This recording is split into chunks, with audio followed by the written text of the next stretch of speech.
Yep, took my shower, climbed back into bed. I want to tell you my experience in selling my home and what I would suggest so that you can save yourself some time, aggravation, and heartache. And if you stay with me, if you're not subscribed to the channel, subscribe so that YouTube will let you know when I upload new videos. It's completely free. And because I'm going to keep going, like I'm going to bring you through the process, okay? And we're going to see if my advice to you today, if it actually works out. I will be the guinea pig.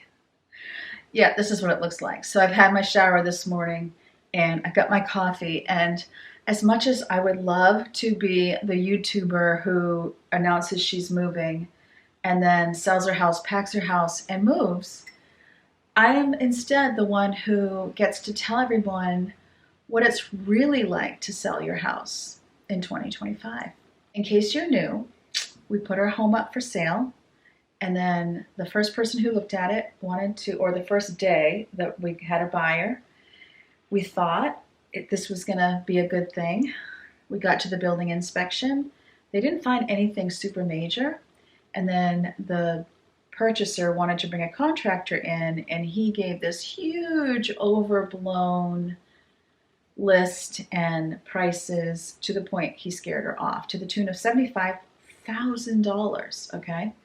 So mind you, this is a home that has a new septic system, a new roof, new windows, new furnace. Like, we have done so much in the last few years. Anyway, so it went back active on the market, and we soon, a week or two, we had another buyer.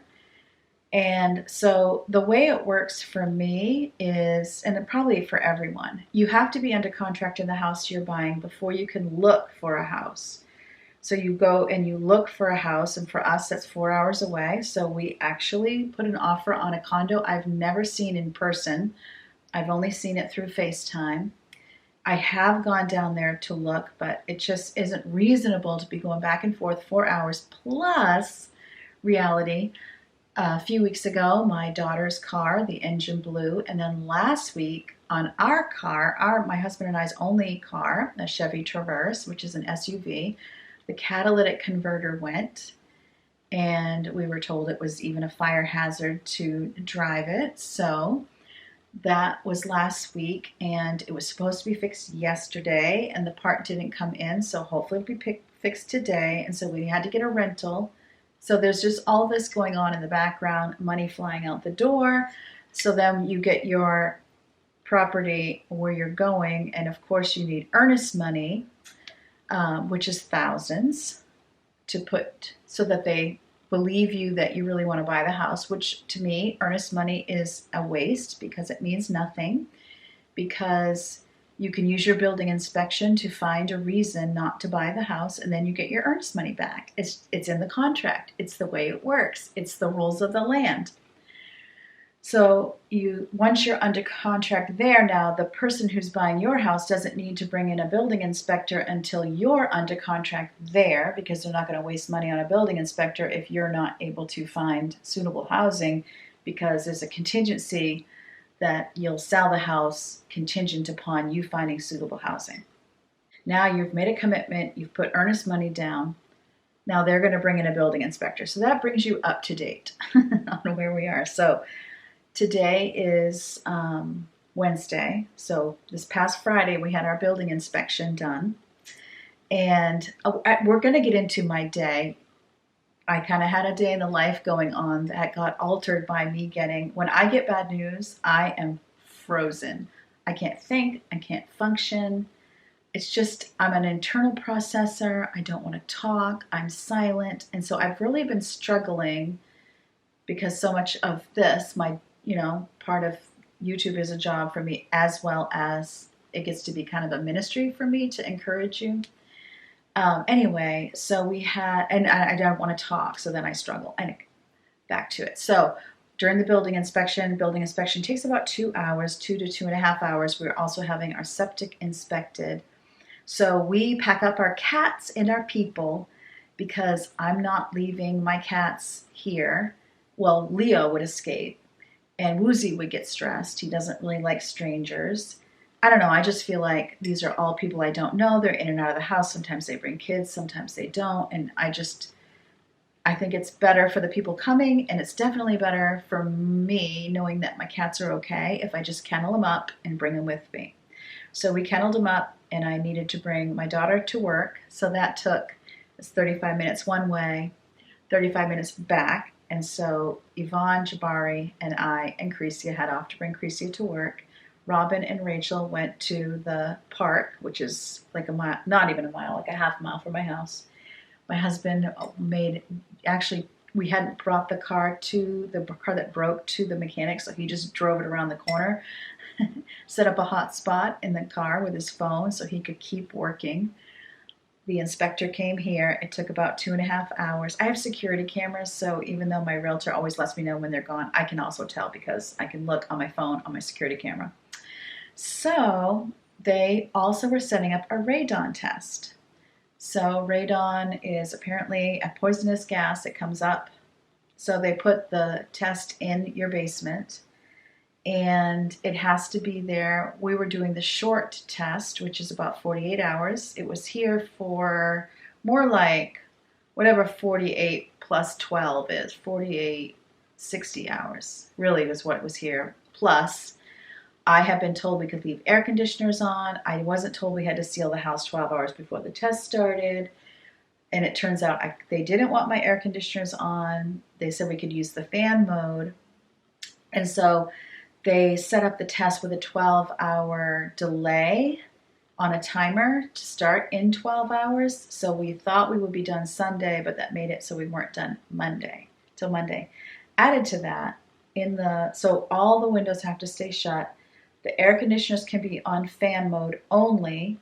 So what that meant for us is that when in the afternoon, even though it hasn't been super hot, thank goodness, but in the afternoon, the sun comes in through the kitchen window, the upstairs bathroom window, and our three-season porch, and it really heats things up.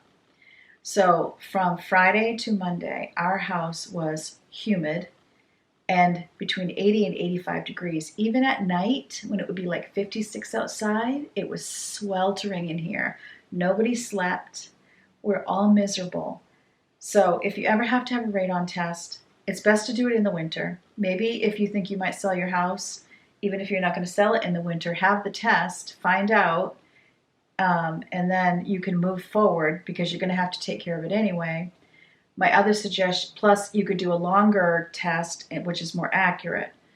But if you have to do the 48-hour, if it is during warm weather, I would suggest leaving the house and not even being here. Like, we should have been in a hotel or an Airbnb. We should not have been in the house. The air quality was awful. So that just ended yesterday. Well, actually 2 days ago, because today's Wednesday. And then we were told we would find out either Tuesday or Wednesday. So I had planned to do kind of a day in the life Tuesday. So I'm going to go ahead and play out my Tuesday. And then, spoiler alert, we're going to get the news on Tuesday afternoon. And that's when everything kind of stopped for me. Gonna be honest, and it just wasn't good. Let's just say that it was not good. Also, at the end of this video, I'm going to come back and I'm going to tell you my suggestion of what you should do if you're selling a home in 2025, what I would do differently and what I will do if our renegotiations fall through. It's Tuesday morning, and I have a very short window where I'm actually available to do stuff around the house. I got up early. Actually, it's been really easy for me to get up lately because I'm not sleeping anyway, but a little hard to get moving because I'm not sleeping a whole lot. So I took my daughter, Yvonne and Jabari, to an appointment that they had, which was at 9 a.m., about 30 minutes away. So just to make sure that we got there on time and weren't stuck in traffic or construction, we left at 8:15 in the morning. Of course, I helped her with Jabari so that she could get ready as well. And then we got back from that appointment and I thought, okay, now it's time. What I actually did though, take that back, was one thing that really helps me when I'm out and about is when I come home is just to take some extra time, 45 minutes, and do something a little more on the self-care relaxation side, where I might, in this case, I watched a 45-minute show on Netflix. I just sat on my bed and watched a show. It helps me to reset my mind and to just have a little bit of transitional time before jumping into things like housework. So I decided to start on laundry. You'll not see me do dishes. I didn't do the dishes. And in most cases, if I just ignore them and don't do them, at some point, someone in the house will come by and empty the dishwasher and fill it for me, which is exactly what happened, thankfully. I just have to be kind of patient. You know, I'm the kind of person, I'd like it done at 7 o'clock in the morning, but that is just not realistic. So I'm getting my laundry switched over and all of the things. And then I want to go upstairs and clean my room. My room is a mess. I was having a hard time figuring out what I was going to wear on this day. Added to that, I have laundry I needed to bring up the stairs, and I had laundry I needed to bring down the stairs, because with the radon test, after that was over, we were so hot in bed every single night that on the last day when the inspector came, I just stripped the sheets off, threw them on the floor, and then that evening put new sheets on so we could go to bed. So you can see those sheets on the floor behind me. Then I couldn't decide what I wanted to wear to our appointment this morning because I knew I was going to go in with Yvonne. I had tried a few outfits. I'm not happy with where I'm at weight-wise and my health journey. So I'm honestly, before I was thinking, just try to stay stagnant, like try to keep your weight where it is. And then when you get to, you've moved to Vermont, that would be a great time to be excited and happy and start your health journey again. And I've just come to realize that's not realistic. I don't feel good in my own, quote, skin. I know I'm capable of feeling better. So a friend of mine, Kathy, hello, Kathy, if you're watching, she is also on a health journey. And we had talked about, we don't live near each other at all, but just kind of helping each other. And one of the things we talked about was going for walks as exercise. And she had texted me in the morning, hey, I went for my walk last night. Did you go for your walk? And I was like, no, no, I did not. We were still in the throes of the end of our radon test, and with the house just feeling so nasty and disgusting and hot, there was no way I wanted to go for a walk or do anything. So I have not been productive, and I have not been doing any physical activity. So I said to her, no, I didn't do it, but I'm gonna do it. So I hadn't texted her yet at this point, but I'm like, I am absolutely 1000% going to go for a walk. So I had a short window here, which is why I showed you the timestamp, because I'm going to have to leave the house again at 1 o'clock to take my daughter to work. And so I knew I wasn't going to get a lot done. Originally, I always think I can clean all of the things. In fact, you're not going to see me make this bed because horror of horrors on this day, I didn't make the bed. We're going to step really hard into reality here, you guys. I'm 60 years old and I am kind of refocusing my life, and every day it is a decision on what is important and what isn't important, what I can get done and what I can't get done.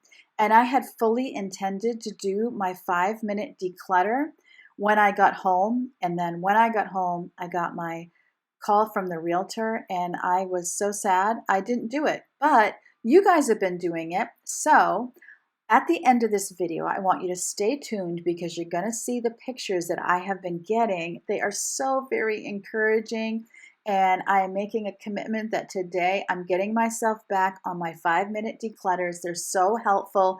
You guys, you can run the world.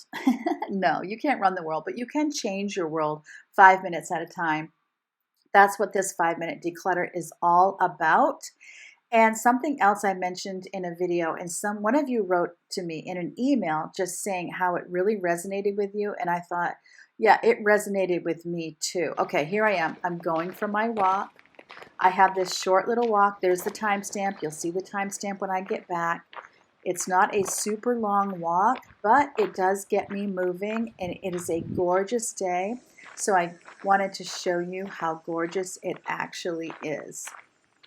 Here is my other new mindset shift. I am no longer making to-do lists, and I honestly want to do a whole video on it. I'm not doing to-do lists anymore. I am going to do brain dumps. Even if it's something I think, well, I can get this done today, I'm still calling it a brain dump.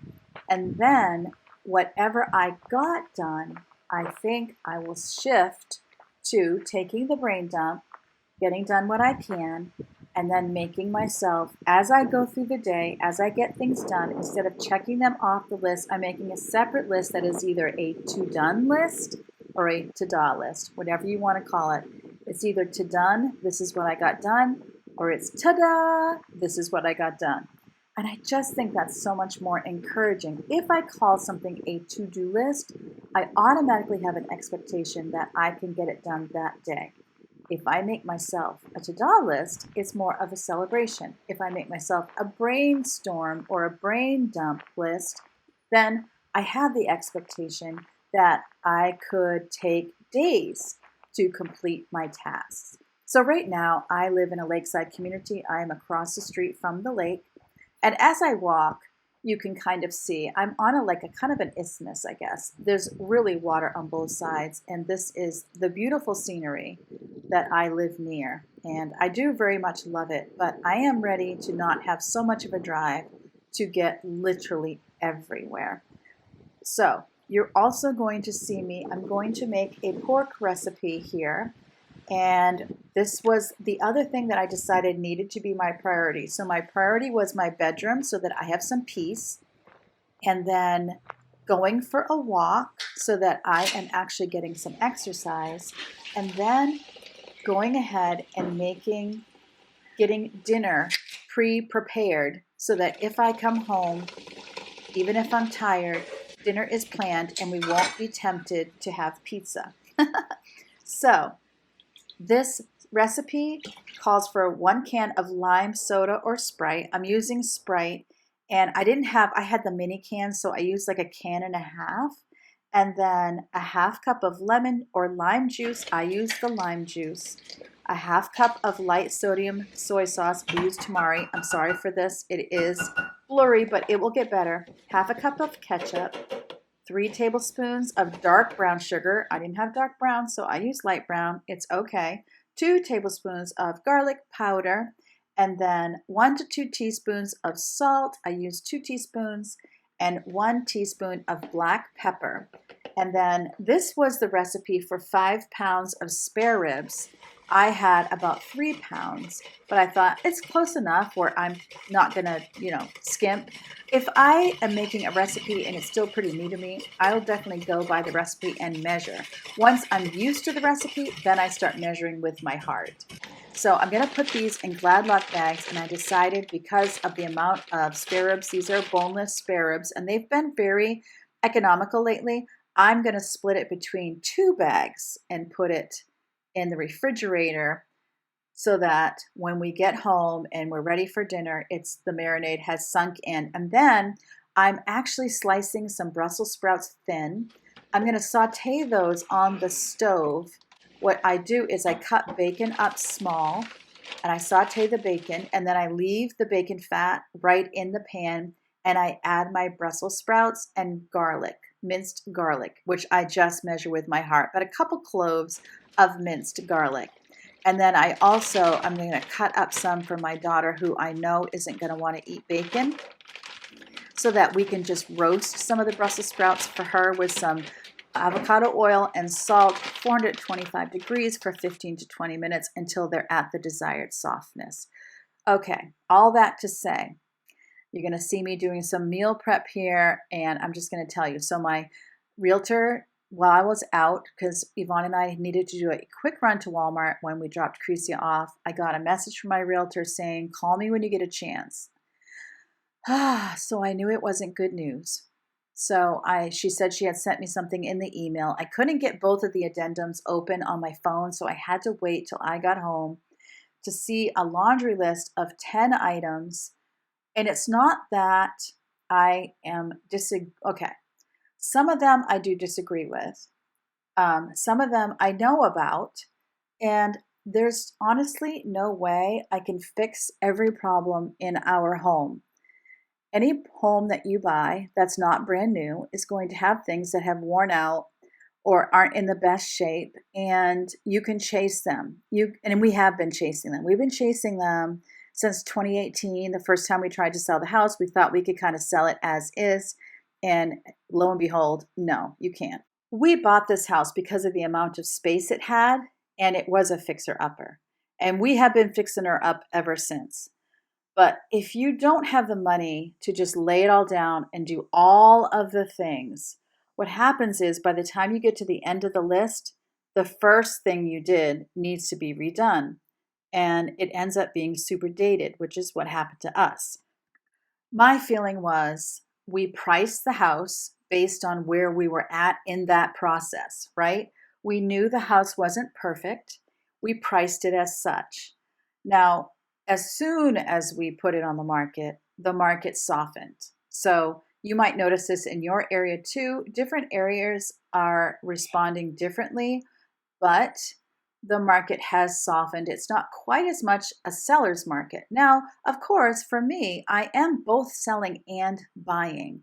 My struggle on the other side is that I'm told people in Vermont are very stationary. They don't move. There's not always a huge inventory of homes. So it's not technically a buyer's market. So if I was selling and buying here in Maine, I'm kind of selling and buying within the same market. When you are changing states, changing areas, you might be in one type of market on the one side and another type of market on the other side. And in Vermont, one of the problems we've had is people that don't want to sell to someone with a contingency of selling their own home. And you think, but I have a buyer. Well, yeah, but as we are seeing now, just because you have a buyer, I mean, you have a buyer. And the reality is the buyer's going to have a building inspection. He might even offer high, which is what happened with the first person. It also happened to us in 2018. They come in very high. And of course, you are so excited. You're going to say yes because, they're giving you what you're asking for. But then they know in the back of their mind, they're going to have a building inspection. And that's where the real negotiation takes place. What they're offering you on your home initially is irrelevant. The purpose is to get you to stop, to work with them so that they can get a building inspector, and then they can give you what they really want to give you for your home, plus less, because now they are expecting that anything they find, you are going to fix before you close. Now, let's just remember the whole reason why my husband had to do our bathroom remodel upstairs was it was so hard to find workers to do your remodel. Then when you found them, I'm not going to pay someone $3,000 to put a $1,000 shower bathroom in my bathroom. I'm taking one out. I'm putting another in exactly the same size in exactly the same spot. And you want triple the money it costs for you know what I mean? It just was like, what? So we couldn't afford to do that. So my husband ended up doing it. You just don't get workers. So, then if they want you to literally fix it all, it's just honestly not even possible to get the workers in here. As it was, we were repainting trim on the outside of the house. We're bringing in a painter. He's coming, potentially next week.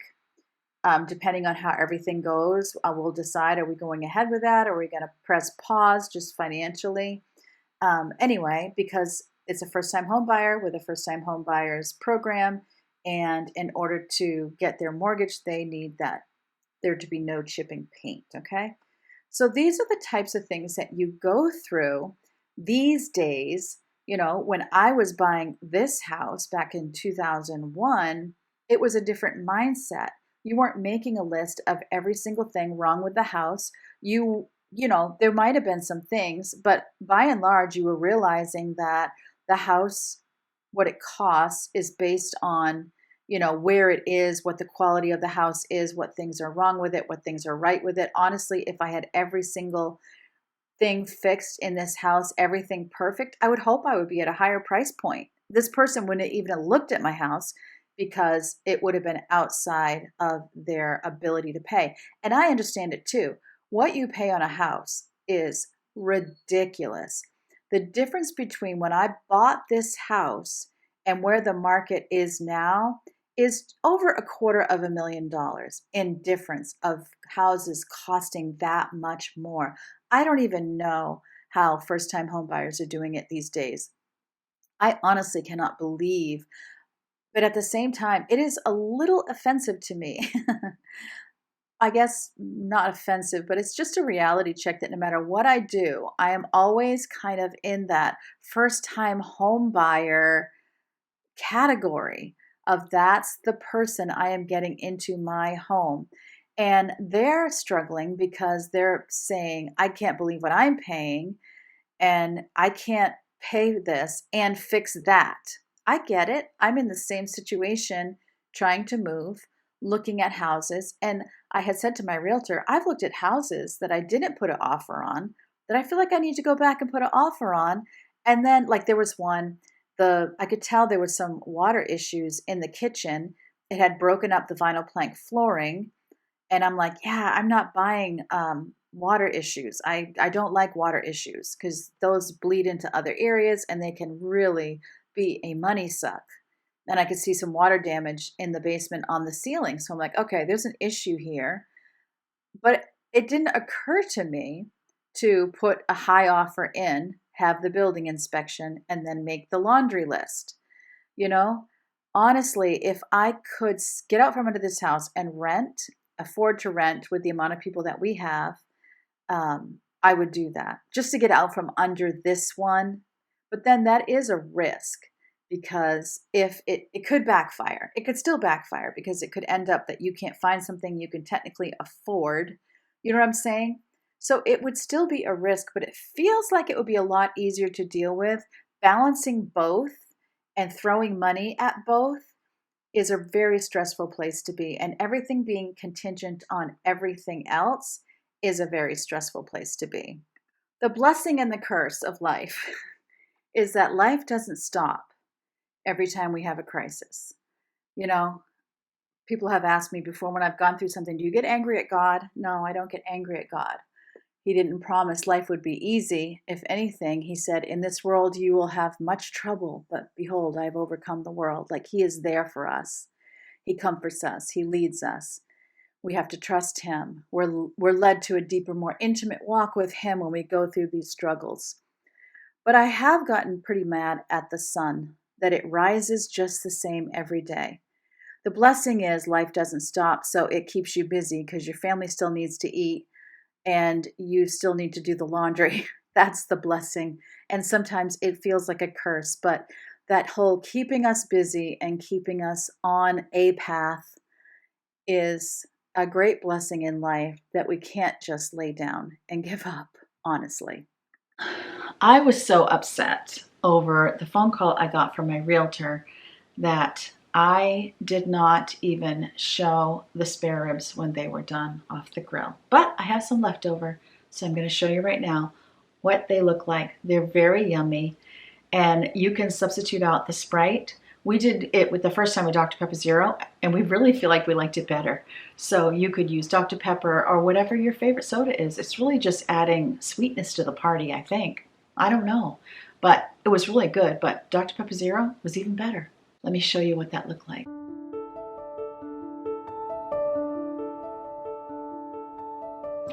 Here I am, still in the bed.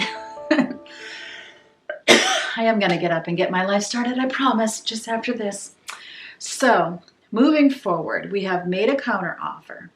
So, I don't think I said that our house did test high for radon. I don't have a lot of confidence in that result. At the same time, we did agree to that, and we did agree to clean our furnace, and we did agree to pump the septic, since we would have pumped it, but you can't pump it if you're going to have an inspection. They need to it needs to, not to be gross, but you can't empty it. and then have a successful inspection. So and then there was a financial thing they had asked for, and we said yes to that.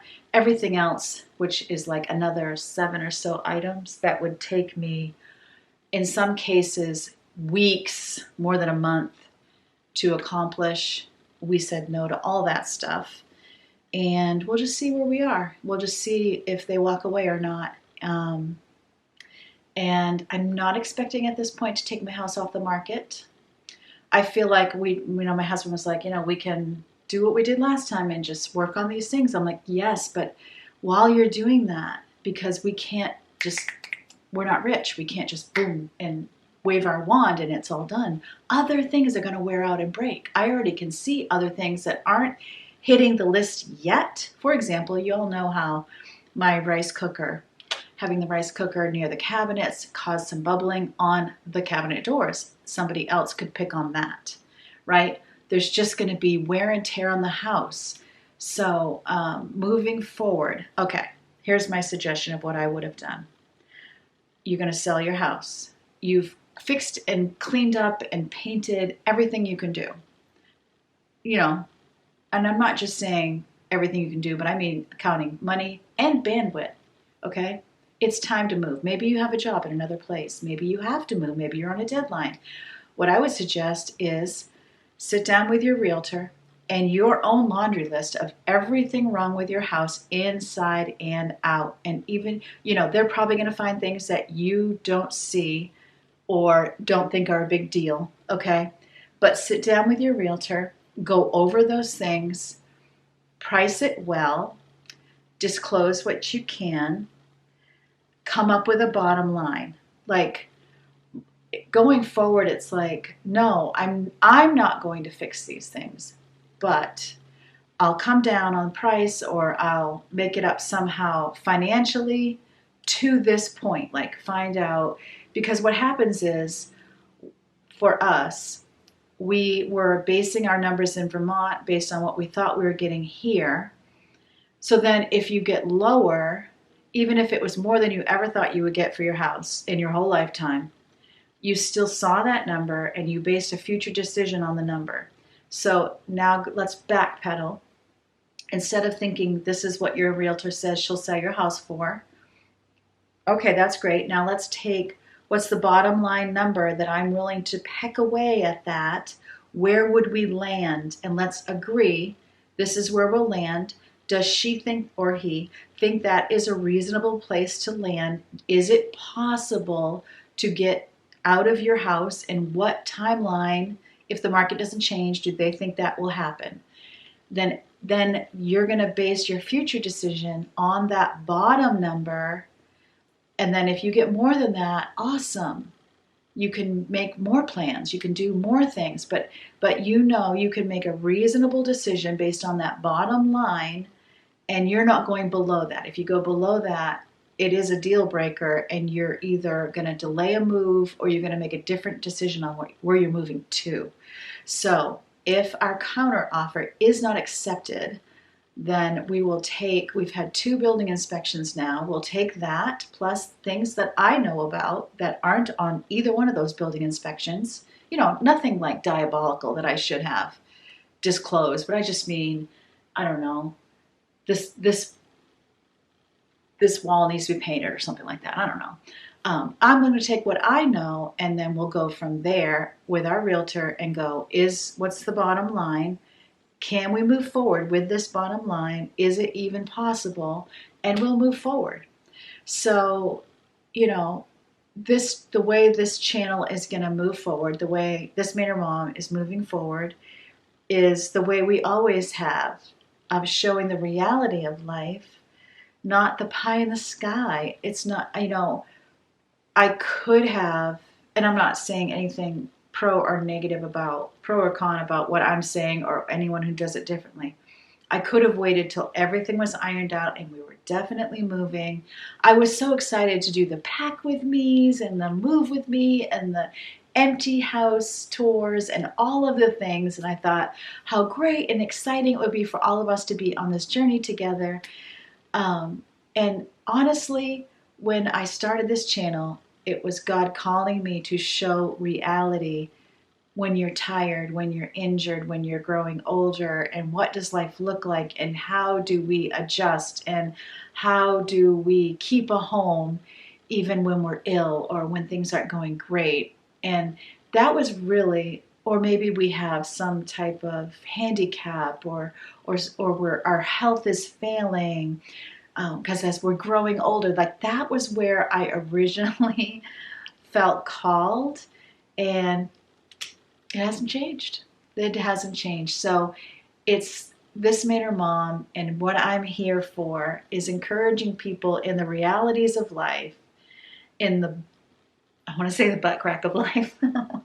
How do we find contentment, find joy, find peace, create a home we love to fuel a life we love within the reality of life? So if you're up for it, I hope you'll join me. And there's going to be, if you came here, if you were new here because I was moving and you wanted to see the Move With Me videos, I hope I give those to you. I really hope I do. But we're on Team Real Life here, and we're just authentically going to link arms in the joys and pitfalls of life that we all go through and walk each other through this path. So thank you for being with me today. Thank you for spending your time with me. I appreciate you more than you know.